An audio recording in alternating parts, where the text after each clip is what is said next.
Jamal and John do not like each other. Mother's boy again. What did you just say about my mother? There's been a simmering personality clash between them all year. I heard you! What? Didn't say anything about your mother. Why are you angry? As the fight escalates, a teacher in a nearby classroom hears the confrontation. John Taylor always seems to be in a corridor making issues. Without support on hand, he stops short of the fight John, I'm talking to you. Listen to me, boy. Don't ignore me. I'm talking to you. and starts shouting instead. Taylor! Sir, it wasn't me who started it. It was Jamal who started it. Wasn't it, Jamal?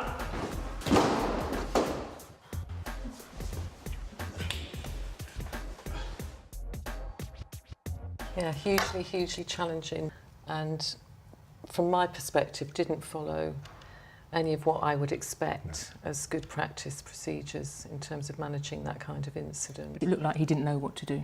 He was so hesitant when he came out of that door. He didn't know, he had options, he didn't know what to do.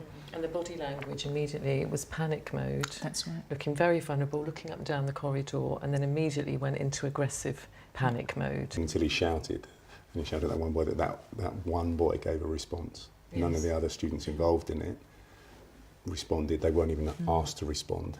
You know, there was, he let that audience carry on and continue the goading to carry on watching that fight.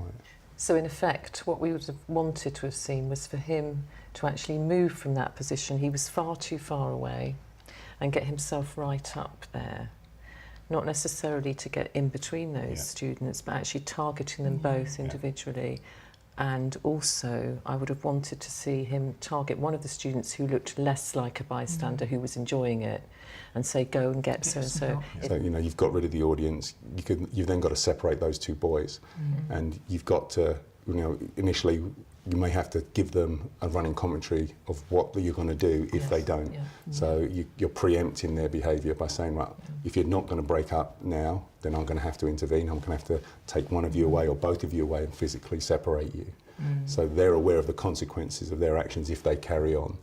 You know, because most students, if the consequence is for them to get into further trouble, and you giving them a route to get out of that, then they will generally take that route out of getting into more trouble. The thing with that, though, I feel that's what we'd have liked to have happened. Yes. But sometimes as teachers don't want to be in that situation. I think this is an issue, and a lot of teachers will have watched that and said, hold on a minute, I couldn't go in and intervene. I would be like him because of this and this and this reason.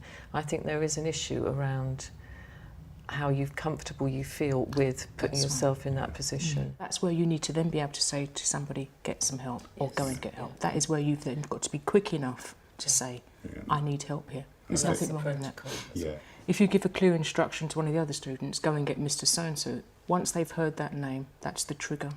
Quite often, because they know that that person who may be senior management, whoever, they know once he's coming, that's it.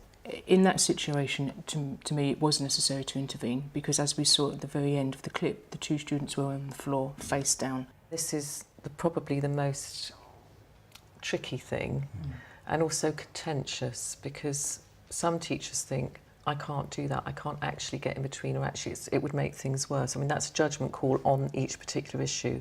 But I also think you need to know legally what you can and can't do, and that needs to be something that is in the whole school training, your CPD.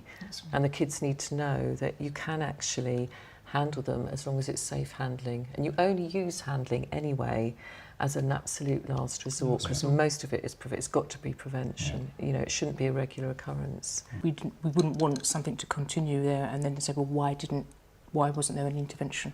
Because this could have been prevented. Because basically he intervened right at the end when they were on the floor. They testified. He then pulled him off, so he did physically intervene. So he did still touch. That's right. He did. Yeah, but actually, needed to do it how earlier. appropriate was that touching? Because that's the contentious thing as well, isn't it? Because that's when the kid can say, actually, you pulled me, you hurt me here, sir. This is a bruising from you, not from the other student. And then when he's asked, what were you doing at the time? Well, he wasn't doing anything because he was on the floor.